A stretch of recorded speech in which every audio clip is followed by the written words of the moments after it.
After 5 years of marriage, Sebastian Thorne and I had slept in every hotel in the city. He preferred the dark, often forcing me to wear a blindfold. I thought it was his kink until one day the man behind me couldn't help but make a sound. Mr. Voss. I was horrified to discover that the men from those nights were his business partners and his friends. But never him. I refused to go to hotels with him again, pretending to be pregnant and acting as if I knew nothing. Until he drugged me and sent me to the bed of a notorious playboy in the circle. "Welcome to the world of AIDS, Mrs. Thorne," the playboy sneered. Panicked, I desperately called Sebastian for help. "Bitch, haven't you been enjoying it all along?"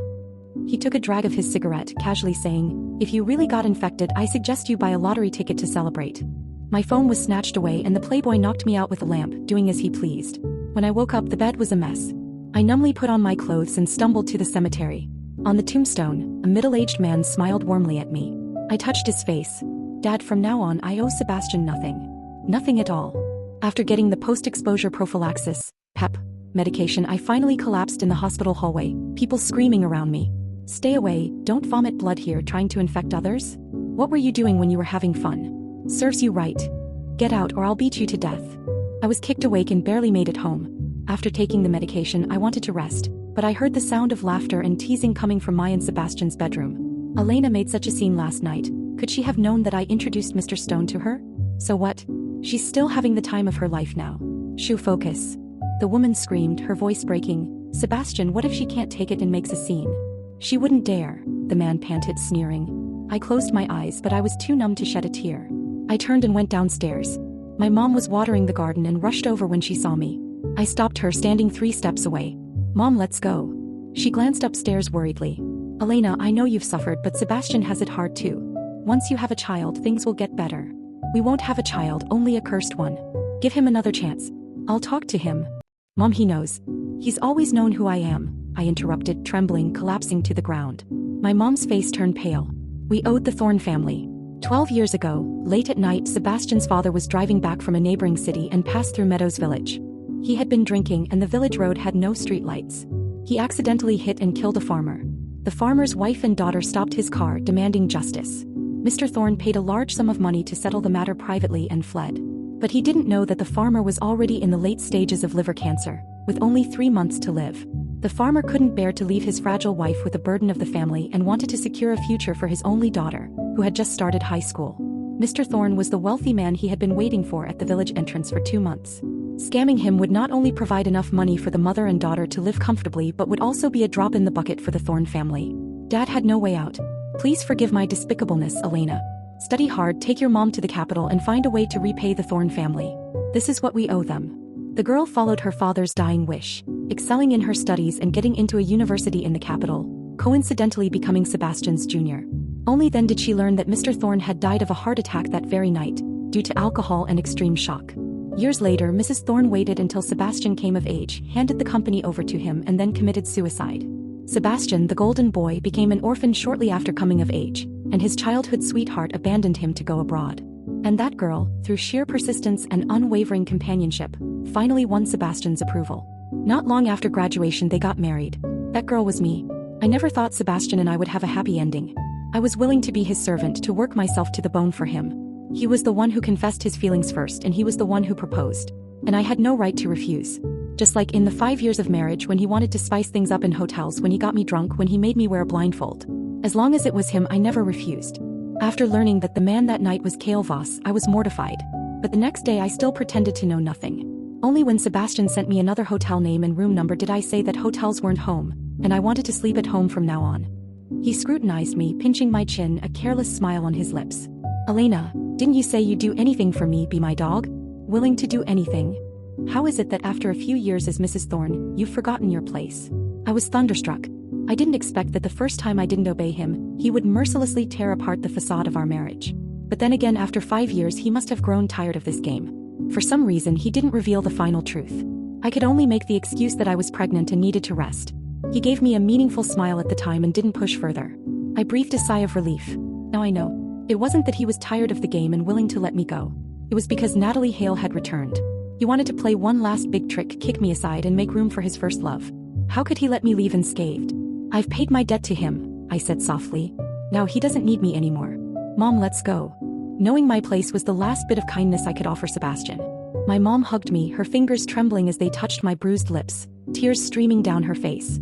"Hey, let's go, Elena. I'll never try to persuade you again." As we packed our things, the sounds of Sebastian and Natalie's antics continued upstairs. I remained silent, and soon my mom and I left the Thorne residence with our luggage. The apartment was one I had bought with the salary I earned working at Thorne conglomerate. It wasn't big, but it was enough for us to settle down. On the 5th day of taking the PEP medication, Sebastian finally remembered me and called. "Elena, which man's bed have you rolled into this time? Get the contract with Vows signed and returned to me. Natalie and I are on vacation in Europe. Don't bother me with this kind of thing in the future." To think you'd even make up having AIDS just out of jealousy. "In any case, if I don't get that contract today, you and your mom can get the hell out." I lowered my eyes, clenching my fingers. All these years I had worked hard at Thorne conglomerate to help him, becoming the top salesperson. My mom had learned the capital's cuisine and Western cooking just to take care of him. In the Thorne household, we had no right to enjoy the good life, and we accepted it willingly. Sebastian had always known this. He knew how much we wanted to stay by his side. But now none of that could threaten me anymore. "Okay," I said indifferently. Sebastian was taken aback on the other end of the line, then suddenly seemed to realize something and sneered. "Elena, do you think getting pregnant gives you the right to talk back to me? If I don't acknowledge it, it's just a bastard. Let me tell you, without the Thorne family backing you, you're nothing. Don't push me." I closed my eyes. Even without pushing, he had deceived me for 5 years. I had already experienced the consequences of pushing him. I looked at the medication in my hand. It had to be taken for 28 days straight. I was still in the danger zone. The doctor said the medication was most effective if taken within 2 hours, but I had waited 12. There was no child to begin with. Since everyone had torn off the facade and didn't want to keep up the pretense, this marriage no longer needed to exist. "I've already resigned. You'll have to arrange for someone else to handle the contract," I said calmly and hung up. A few days later, Sebastian cornered me at the hospital. He grabbed my chin roughly, and when he saw the bruises on my face that hadn't faded, his pupils contracted. Then he let out a derisive laugh. "Bitch, do you think playing the victim will make me let you off? Natalie isn't familiar with the company's affairs yet. You'll be her assistant. Also, bring your mom along to take care of her at the company. Don't come back to the villa. We're going to have some alone time." He arranged everything as if it were the most natural thing in the world. Seeing me just silently staring at him, he tightened his grip, and with a crack, my jaw dislocated.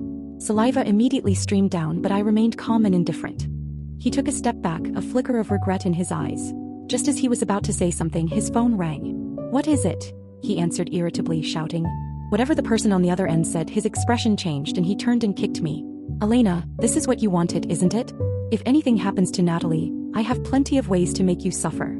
With that, he left without a second glance at me, who had fallen to the ground. A passing nurse couldn't bear to see it and helped me up, but the moment I stood, she let out a scream. Blood. After the DNC procedure, my mom told me that Natalie had botched the contract and had been humiliated by Vows, who got her drunk. Sebastian believed it was all because I was jealous and deliberately left a mess, causing Natalie to suffer. To avenge Natalie, he framed my resignation as a firing, accusing me of all sorts of crimes, blacklisting me from the entire industry, and reclaiming all my shares in Thorne conglomerate. Meanwhile, Natalie officially took over my position, inheriting all my clients. To support her, Sebastian held a grand inauguration ceremony at a hotel, asking all the business partners to give him face and not give Natalie a hard time in the future. A friend sent me a video from that day. Natalie was holding Sebastian's arm, looking every bit the rightful wife. Natalie and I were childhood sweethearts, each other's first love. It was Elena who seduced Sebastian while I was abroad. She's the other woman. She released photos of me and the Playboy at the hotel, disdainfully saying, "And this woman is unfaithful. Everything she has today she got by sleeping her way to the top. Don't be fooled by her. Sebastian, from now on, I'll always be by your side." Sebastian hugged her affectionately, and the two kissed without hesitation, right in front of everyone. Everyone applauded them. I put down my phone, my heart filled with bitterness. My mom angrily peeled an apple. Is Sebastian blind? Back when his parents died, Natalie left him because she looked down on him. At that time, no one in the company respected him. It was you who stood by him and helped him rise to the top. How can he be so ungrateful? My mom grew angrier, tears streaming down her face. Even his own uncle framed him, and when the police came to arrest him, it was you who took the fall for him. Not to mention all those business dinners. How many times did you end up in the hospital with a bleeding stomach, almost losing your life? Now, for the sake of a woman, he's caused you to miscarry. I held my mom's hand, shaking my head. There was nothing more to say. My account with Sebastian couldn't be settled like a normal marriage. I just didn't expect that I was actually pregnant. It's for the best. This child shouldn't have come into the world. After that day, my reputation was in tatters. Many people who knew me called me the other woman, saying they had misjudged me and told me to get lost. I didn't say anything, just calmly sent the divorce papers to the company. When Sebastian received them, he immediately called. I was stunned for a moment, then hung up and replied with a text, telling him to decide on a day for the divorce, and we'd meet at the civil affairs office. Sebastian didn't call again. On the day I was discharged from the hospital, I ran into Sebastian bringing Natalie to the obstetrics department. As soon as Natalie saw me, she placed a hand on her stomach and gave me a smug smile. I turned away holding my mom's hand and quietly walked past them. Unexpectedly, Sebastian chased after me as soon as we left the hospital. He called out to me, and when I didn't respond, he grabbed my hand, his lips pressed tightly together. Elena, where did you move to? That's my private business. There's no need for you to know, Mr. Thorne. Seeing my indifferent expression, Sebastian tightened his grip, lifting me up. What, running away from home to make it easier to hook up with other men? Can't stand the loneliness, huh? Fine, you said you didn't want to go to hotels, wanted to sleep at home. I'll give you what you want. Ignoring my mom's protests, he dragged me to the underground parking lot. She's my wife. Don't meddle in other people's business, Sebastian said, pushing away anyone who tried to intervene. When he threw me onto the bed in the villa, I finally couldn't take it anymore and slapped him. He had sent me to hotels to be with other men but brought Natalie to our bedroom to fool around. He was stunned for a moment, then his face darkened. He found a pair of handcuffs from somewhere and locked me firmly to the bedpost. This time it wasn't a hotel, I wasn't drunk, and there was no blindfold, but I only felt more disgusted. My body struggled even more fiercely. As he was about to pounce on me, I shouted in despair, I'm on PEP medication. There's a high chance I've been infected with AIDS. Aren't you afraid? You're just playing hard to get, still trying to frame Natalie. He looked at me with mockery and hatred in his eyes. You Meadows women, always so fond of shifting the blame onto others, huh? I turned pale. What do you mean? He didn't answer, just became even rougher. I screamed in pain, suddenly feeling something wet beneath me as if something was gushing out. What's going on? Sebastian was stunned, falling back onto the bed. Panic flashed in his eyes, and he hurriedly found the key to unlock the handcuffs. I slowly closed my eyes, feeling my consciousness slip away. When I woke up again, Vows was by my side talking to the doctor about my condition. My mom, hearing that the heavy bleeding might mean I could never get pregnant again, hugged me and cried loudly. At that moment, Sebastian walked in with Natalie. Seeing Kale, a flicker of surprise crossed his eyes, but then he smiled indifferently. Just a bastard. It's no big deal if it's gone. Nonsense. My Elena isn't that kind of person. This is your child. My mom pointed at him, trembling with anger. Sebastian shrugged, looking at Kale. Am I talking nonsense? You'd know best, wouldn't you, Mr. Voss? Kale glanced at me but coldly rolled up his sleeves and walked towards Sebastian. I grabbed him, slowly shaking my head. Sebastian glared at my hand, clutching Kale's sleeve. Stop playing the victim. You're just like your father, utterly disgusting. I turned pale. He had finally said it. My mom's sobs suddenly stopped. Kale didn't bother with our dispute. He directly took out a contract and handed it to Sebastian. I've already signed this contract. In exchange, I want your divorce papers. My mom also pleaded through her tears. Sebastian, since things have come to this, please let our Elena go. She really can't take any more of your torment. Sebastian looked down at the contract in Kale's hand and after a long while, suddenly let out a low chuckle. He slowly raised his head. Mr. Voss, don't tell me you've developed feelings after sleeping with her. This isn't what we agreed on before. Then he looked at me, a hint of red in his eyes. Elena, what you owe me can never be repaid. Divorce? Don't even think about it. He walked up to me, lifting my chin with a cold smile. You scammed us once and now you're pretending to be virtuous, trying to win my favor. Wasn't it just because you wanted to marry into a wealthy family? Now that you've found someone better, you're looking down on the title of Mrs. Thorne. Elena, let me tell you, there's no way. I looked at him in disbelief. So this was what he really thought. My mom beat her chest, crying on the ground. Heaven and earth, this is truly breaking our hearts. Elena, your father was wrong. We shouldn't have come, woo-woo. Natalie gracefully walked up, leaning against Sebastian, looking down at us. She sneered. If it weren't for Sebastian, you two would still be farming in some remote village. A country bumpkin like you would never have had such a glamorous life. How ungrateful. All these years, everything I've done for you, is this how you see it? All for money, is that it? I stared at Sebastian, tears streaming down my face. Not to mention all the nights we spent together, the hardships I endured for him, the blame I took. Just the value I've created for Thorne conglomerate over the years. It's not something that can be measured in money. He knew all this, didn't he? Elena, you think you can settle accounts with me? You're not worthy, Sebastian sneered, then turned and left. From beginning to end, he didn't even glance at the contract. Natalie stomped her foot in frustration, snatching the contract. I hope Mr. Voss keeps his word. I'll handle their divorce. Then I'll be waiting for your good news, Miss Hale, Kale said. The room fell silent. I turned pale and thanked Kale. He looked at me deeply, nodded and left. My mom sighed, her face full of worry. Will he really let us go? I touched my aching stomach, whispering, With Mr. Voss and Natalie around, it should be fine. But even after I was discharged from the hospital again, I still hadn't received the signed divorce papers from Sebastian. Even though I agreed to leave with nothing, not a single cent. Cale sent me a message telling me not to worry, he had a way to get me out. After returning to the apartment, my mom stayed by my side, afraid something might happen to me again. Besides the divorce, I was facing an even bigger crisis. Looking at the PEP medication that had less than a week's supply left, my fear grew with each passing day. I started having nightmares every night, dreaming of Kane Stone's malicious face. "Welcome to the world of AIDS, Mrs. Thorne." Every time I woke up, my heart grew colder. My obsession with Sebastian slowly dissipated in the wind. This kind of cursed relationship shouldn't have started in the first place. It's time to end it. At the VIP room of the Grand Club, Sebastian was having a gathering with his friends, the atmosphere lively and warm. Someone raised a glass to toast him, smiling. "You and Cale haven't been getting along lately, so we brothers set up this gathering to help you two reconcile." "It's so late. He's not coming, is he?" Sebastian's face was dark as he downed a glass of wine without saying a word. At that moment, the door to the room was pushed open and Cale walked in with a document in hand, his expression serious. The others quickly stood up. "Cale, no need for that. Tonight we're just drinking, no business." Sebastian put down his glass with a light thud. "Cale, don't tell me you've really fallen for that bitch. I didn't know you were so indiscriminate." The others exchanged glances, a hint of guilt in their eyes, but no one dared to speak. Cale, seeing Sebastian call Elena a bitch so casually, coldly threw the document in his face. "Open your eyes and take a good look. This is Kane Stone's blood test report. He's been arrested for intentionally spreading AIDS. Elena might have been infected." As soon as he finished speaking, everyone took 3 steps back, their faces filled with horror. "What?" Sebastian stood up in shock, grabbing Cale by the collar. "What the hell are you talking about?" She couldn't resist temptation and climbed into Kane's bed. "Kane is Natalie's friend. How could he have AIDS?"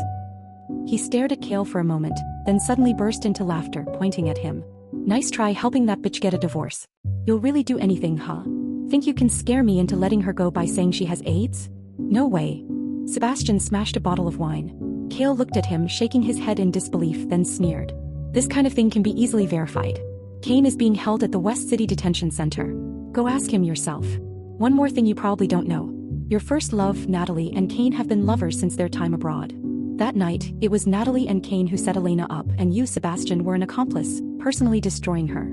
After saying this, he shook his head again, looking at Sebastian with pity. "Who knows if Natalie is clean? You've been so lovey-dovey with her lately. You should get yourself checked. But it's been so long. It's probably too late for PEP medication." Sebastian turned pale, still refusing to believe that Elena's desperate call for help that night was real. He held his head, his body swaying. "No way, Kane was just sent by Natalie to test her. We agreed not to force her. It's Elena who's jealous, trying to drive a wedge between me and Natalie. People like her, with dirty blood running through their veins, are capable of anything. Elena failed to drive a wedge between me and Natalie with this trick, and now that she's latched onto you, she's using it again to get a divorce. Tell me, how much did you pay Kane to play along?" The more he spoke, the more confident he became. Seeing Cale remain silent, he turned to the others. "That bitch Elena is the best at lying. There's no AIDS. Don't listen to his nonsense." Someone picked up the test report from the floor. It was issued by the first hospital. There was no way to fake that. Everyone forced a smile, trying to brush it off, but they all subtly moved away from Sebastian. Finally, they made some excuses, saying it was a private matter, and quickly left. Only Sebastian remained in the room. The once lively atmosphere was now cold and desolate. Even the air conditioning seemed to blow a chilly wind. After standing there for a long time, he seemed to come back to life, grabbed his phone and walked out, dialing a number as he went. When no one answered, his steps became more frantic. "Elena, this is your scheme, isn't it? Ha, I won't fall for it. You're just trying to force me to change my mind with this trick." He was certain that Elena loved him, that no one could leave him, that Elena wouldn't, even after all the terrible things he had done. She had endured it all silently. Even after learning the truth, she had pretended not to know, playing along with him. Wasn't it all because she was afraid that if everything came to light, they wouldn't be able to continue? Until this time, when Natalie returned, she knew that Kane was introduced by Natalie, which was why she made such a big fuss. As for Elena's grievances, her endurance, her humiliation, he didn't care. He thought this was the unspoken result between them. This was what the Meadows family owed the Thorne family. Elena was just a dog by his side, one that couldn't be driven away. What AIDS, what divorce papers, it was all just a ploy to drive Natalie away. Because Natalie was his first love, that's why she came up with such a vicious plan. Elena knew better than anyone that Natalie was the thorn in his heart, that he had always resented being abandoned by Natalie. But what right did she have to be jealous? He had already given her the title of Mrs. Thorne. She should have known her place and turned a blind eye. To go to the detention center to see Kane? Completely unnecessary. Just a pawn that had been bought off. As for that test report, everyone knew the Voss family was in the medical business. Forging an AIDS case would be a piece of cake. His steps lightened, and after finding out the address of Elena's apartment, he immediately drove over. Elena had just failed to frame Natalie, and seeing that there was no benefit to be gained, she had decided to divorce. If you can't succeed, then go all out. It's no big deal, he was tired of playing anyway. At that moment, Elena's phone finally connected, and he breathed a sigh of relief, then spoke in a condescending tone. Natalie won't threaten your position. If you really can't stand her, I'll make her leave. I was planning to play with her for a while longer before kicking her out. Who told her to look down on me back then? You owed me anyway, so it was just killing two birds with one stone, using her to provoke you. You've been by my side for so long, surely you can see that, so what's with all the drama? As for the child, it's gone now, it wasn't mine anyway. If you want, we can have another one later. Hearing no sound from the other end, he suppressed his anger and continued. Cane stones matter, I admit I was wrong. But the hotel thing, I deliberately let you find out. Besides Kale Voss, I swear none of my other friends ever touched you. You shouldn't hold a grudge. I slept with Natalie, but Kale slept with you too. Now you're both conspiring against me. I'll let it slide. Tomorrow I'll make Natalie move out of the villa. You and your mom can come back. The breathing on the other end grew heavier and Sebastian paused. It clearly wasn't Elena. Then his mother-in-law's voice came through, filled with anguish. So that's how it is. Sebastian, are you even human? You let other men sleep with your wife in hotels. No wonder she's been secretly taking so many pills lately, avoiding me, thinking she's got some disease. You heartless monster. We wanted to repay you, and this is how you treat my daughter. Divorce, it has to be divorce. I'd rather die than let Elena stay with you. The call ended and wouldn't connect again. Sebastian's face turned pale, his phone slipping from his hand. His mind was filled with his mother-in-law's bitter, hateful words. His heart felt like a black hole, impossible to fill. Then Natalie's call came in. He answered, his voice cold and devoid of any affection. Get out of the villa immediately. Don't come to the company anymore. If I see you again, I'll make sure you regret it. His plan to keep Natalie as his lifelong mistress was now replaced with disgust and fear. Without waiting for Natalie's response, he hung up. He needed to find Elena. He couldn't let her leave him. He thought of the times Elena had considered divorce, but her mother had always stood by him. But now, he panicked. When he arrived at the apartment, he knocked for a long time, but there was no answer. He refused to give up, peering through the door, but the inside was pitch black, not a single light on. It was as if the place had been abandoned for years. This apartment was the only place Elena and her mother had in the city. They had nowhere else to go. And all these years, Elena had been so focused on work, she had no close friends. Where could she be? Sebastian stood there for a moment, then suddenly remembered something and drove off to another location. Yes, she must have gone home. He hated Natalie so much. She must have heard him say he'd make Natalie leave the villa. She must be waiting for him there. But when he arrived at the villa, only Natalie was there, lounging on the couch in her pajamas, a face mask on. Seeing him, she got up, striking a seductive pose, and pouted. Sebastian, I knew you couldn't bear to part with me, so you came back to apologize. If it weren't for my love for you, I might have really been scared off by your words. She leaned in, her fingers trailing over his chest. I've got my eye on the new G-brand bag. You'll take me shopping tomorrow. Where is she? Sebastian pushed her away and rushed upstairs. Natalie was baffled. Who? Are you hiding another woman in this house? Sebastian kicked open the door to his mother-in-law's room. It was empty, cold, and filled with the smell of dust, as if no one had been there for a long time. He ran out and went to the study. This was where Elena spent most of her time, surrounded by company documents. Thorne Conglomerate was half her life's work. She usually treasured this room. But now, aside from the documents and books, there was nothing. Her favorite pen and laptop were gone. On the desk was only a resignation form, dated a month ago. It seemed she was determined to sever all ties with Thorne Conglomerate. No, it can't be, Sebastian muttered, running to the bedroom, his last hope. But then he realized their wedding photos had been replaced with pictures of him and Natalie. The simple dressing table was now cluttered with Natalie's cosmetics. The wardrobe was filled with clothes and bags Natalie had bought with his money. He yanked open their safe, and inside was a drawer full of jewelry, the kind Elena wore to business meetings. Next to the jewelry was a small box. Sebastian took a deep breath and opened it. Inside was a diamond ring. His body swayed. This ring had been on Elena's finger since the day he proposed. She had never taken it off. When had she left it here? He collapsed onto the bed, unsure how things had come to this. He had thought Elena would never leave him, so he hadn't cared. He thought of Elena's always calm and obedient face, and then of the day she moved out, when he and Natalie had been so shamelessly intimate in this very room. He could only imagine what Elena must have felt as she left. The thought made his heart ache, a sharp, overwhelming pain. But he still couldn't believe it. Ignoring Natalie's pleas, he got back in his car and sped off into the night. He knew where Elena was. Sebastian barged into Kale Voss's mansion. Where the hell are you hiding my wife? I'm telling you I'll never divorce her. Bring her out now. Kale, seeing Sebastian still in denial, couldn't hold back and started a fight. The two men brawled, both ending up bruised and bloodied. Finally, Kale, fed up with Sebastian's delusions, knocked him out and took him to the West City Detention Center. You're living in denial. Open your eyes and see what you've done to Elena. Sebastian instinctively tried to leave, but Kale blocked him. Behind the bars, Kane Stone's face, swollen from beatings, appeared. When he saw Sebastian, he immediately begged for mercy. Mr. Thorne, please have mercy. This was all Natalie's idea. She wanted to ruin Mrs. Thorne.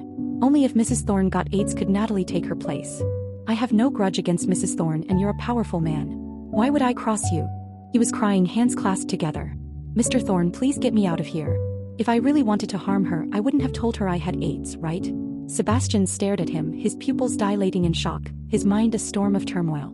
Kane's words shattered the last bit of denial in Sebastian's heart. He thought of that night, Elena's desperate call, her screams, her cries, her fear. And he had been indifferent, accusing her of pretending to be virtuous, even telling her to buy a lottery ticket if she got infected to thank him. She had called him her only hope. And he had crushed it. He couldn't bear to imagine how broken she must have felt after the assault. When Elena left, he had thought she was just throwing a tantrum, jealous. He had thought she would come crawling back like a loyal dog if he just beckoned. Elena. Elena. He shouted her name, stumbling out of the detention center. But Elena was nowhere to be found in the entire city. He searched tirelessly for days, but to no avail. The company needed him and he had to return to take charge. His desk was piled high with documents waiting to be signed, department heads anxiously waiting to report. Without Elena, the company was in chaos. But his mind was a fog. He saw their lips moving but couldn't comprehend a word. My mom and I took my father's ashes back to Meadows Village. It took a few days to bury him properly. After more than a decade, Meadows Village had changed completely. Small villas lined the streets and the roads were widened, with cars passing by frequently. It was no longer the remote, impoverished village it had been. Auntie Lee came to help us clean the old house, looking at me with a sigh. I thought you'd taken your mom to the city for a better life and would never come back. My mom held her hand tightly. People outside can't be trusted. Home is best. Elena should have just gone to a local university and married an ordinary man. We shouldn't have listened to her father back then. I sighed. Mom, don't blame Dad. He did it for us. Many things were beyond his control. Who could have predicted the series of misfortunes that would befall the Thorne family? In the end, the money the Thorne family paid benefited us. Going to the city was about clearing our conscience. Now that the debt was settled, there was no need to dwell on it. My mom understood and wiped her tears, saying no more. But after Auntie Lee left, she reminded me to get tested at the hospital. I had finished the medication days ago. I should have gone to the hospital immediately. I know you're scared, but this can't wait. My mom hugged me, her voice trembling. Even if the worst happens, we'll face it together. Our lives are still long, Elena. Don't be afraid. No matter what, I'll be by your side. Sitting under the familiar eaves, basking in the morning sun, I finally broke down, sobbing in my mom's arms. I cried out all the pain, the bitterness, the heartache I had been holding in. After crying, I felt a strange sense of relief. From now on, I no longer had to carry the weight of guilt. Every day from here on out was a new beginning. I needed to live for myself. The next day, I went to the hospital and waited calmly for the results. In the meantime, we kept busy reclaiming the land we had rented out and planting crops and vegetables. My mom used her gardening skills to create a small flower garden in front of the house. When the flower buds began to sprout, I received my HIV-negative test report. That day, my mom and I hugged and cried together. Life in the countryside was peaceful and leisurely. Seeing my mom settle in, I began to think about my career. Kale Voss's company had offered me a position with a salary far above the industry standard, but I declined. Elena, it seems Mr. Voss has feelings for you. Are you sure you don't want to consider it? I shook my head bitterly. Our relationship was a mistake. Let's not talk about it anymore. Every time I thought of him, I remembered the humiliation I had endured in those hotels. Sebastian had never respected me, and Kale, who had once been complicit with Sebastian, could never truly love me. Besides, after such a humiliating marriage, I wasn't ready to start a new relationship. When the crops in the field grew waist-high, Sebastian suddenly appeared at our doorstep. He knelt at our door with a bundle of thorns on his back, his eyes red with regret. Elena, I was wrong. I looked at him calmly. Sebastian, we're already divorced. 3 months after I left, his company was framed and nearly went bankrupt. Kale stepped in to help, using it as leverage to force him to agree to the divorce. So we were no longer connected. Mom, please help me persuade Elena. I've truly realized my mistakes. I love her. I can't live without her. Sebastian knelt before my mom, hoping she would speak up for him as she had in the past. But my mom said nothing, her face cold as she went back inside, not wanting to see him. Sebastian turned pale, trembling as he pulled a ring from his pocket and handed it to me. His eyes were filled with sincerity. Elena, it was all a misunderstanding. I swear when I confessed my feelings and proposed to you, it was genuine. I truly loved you. There was no ulterior motive. I only found out after we got married that your father was the man who scammed us. I was angry, so I treated you that way. I've regretted it for a long time. Tears streamed down his face. I know I wronged you. I found your father's suicide note in the villa. I realized how much you've suffered. I was the one who thought the worst. I was the ungrateful one. As he spoke, he slapped himself repeatedly as if he couldn't feel the pain. Sebastian, have you ever thought about what would have happened if Kane Stone hadn't told me he had AIDS? If the medication had failed, what would have become of me? I asked softly. Not all mistakes can be undone. If he truly loved me and realized his mistakes, he wouldn't be using this dramatic act to win me back. He was still the same Sebastian who never cared about me, who took me for granted. But I was no longer the same Elena. Sebastian understood my meaning, his face flushing with shame. I looked down at him, then quietly closed the door. For a long time after that, I heard nothing from him. I thought our paths had diverged forever, that we would never cross again. Until I received a call from Vows, his voice heavy. Something's happened, Elena. You need to come back to the city. Sebastian was sick.